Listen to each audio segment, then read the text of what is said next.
And then the third one, reflective practices. So oftentimes in the lean community, we talk about reflections, especially when it comes to A3 practices, the A3 thinking practices of problem solving. And once you come up with a solution, or once you start to vet a solution, spending time reflecting on what you discovered, the data that you found, the problem statement, and how you're guiding people to move forward in a solution. And so when it comes to these reflective practices, one, you want to strengthen presence, okay? And you guys will get these slides. You'll get this recording. So you want to strengthen presence, one, by helping them to manage distractions, all right?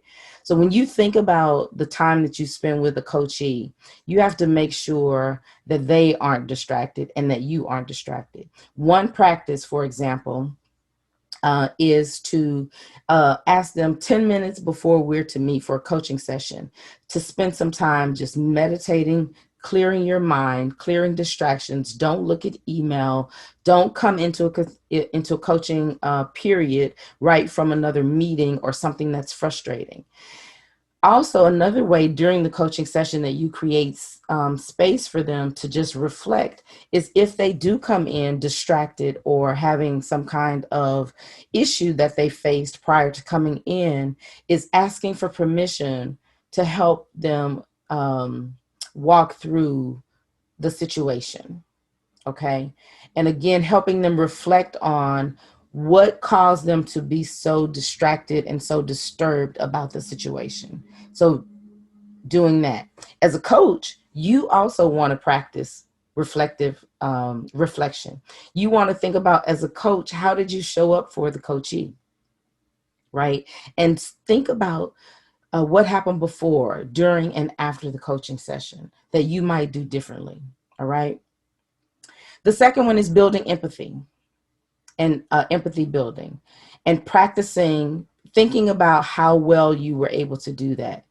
A lot of times what happens when you're coaching and the coachee shares a situation, you will subconsciously allow your own judgments to come into play. It's a very difficult thing to manage, right? You will allow your own judgments to come into play. And especially if you had experience, you will then in turn want to offer those solutions. And so you really have to practice stepping into their shoes, not your shoes, stepping out of your shoes into their shoes and really hearing what they are experiencing.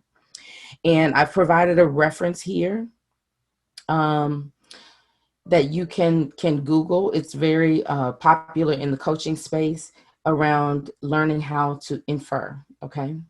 Inference. And then the last one, I wish I had more time because these are really, really powerful reflective practices, but the courage to challenge, right? Self-managing your ability to bring awareness to the coachee. And you want to do so in a way that, like I said before, that doesn't put them on the defensive, but it actually gives them more courage, more inspiration to want to dig deeper, to change. And the way that you do this is being courageous in sharing observations and providing feedback.